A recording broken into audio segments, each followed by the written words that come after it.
Hi. എല്ലാ പ്രശ്നങ്ങൾക്കും വാക്കുകൾ കൊണ്ടോ ഉപദേശങ്ങൾ കൊണ്ടോ പരിഹാരം കാണാനാകില്ല. ഒരു വ്യക്തിക്ക് നൽകാൻ കഴിയുന്ന ഏറ്റവും മനോഹരമായ നന്മകളിൽ ഒന്ന് അവർക്ക് മനസ്സ് തുറക്കാനുള്ള ഒരിടം നൽകുക എന്നതാണ്.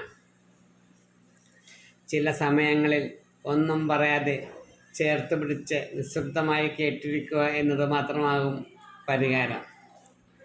ആരെങ്കിലും അവരുടെ വേദന നിറഞ്ഞ ഹൃദയം നമുക്ക് മുന്നിൽ തുറന്നു വെക്കുമ്പോൾ അത് തിരുത്താനോ ന്യായീകരിക്കാനോ ശ്രമിക്കാതെ വെറുതെ കേൾക്കുക.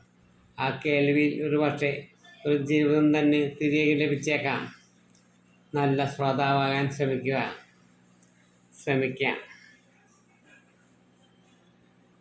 അതാണ് എൻ്റെ ചിന്തപ്പാട്. എല്ലാവർക്കും ശേഖർജി ജീവിതം നന്മ നിറഞ്ഞതാകട്ടെ എന്ന് പ്രാർത്ഥിക്കുന്നു. I love you.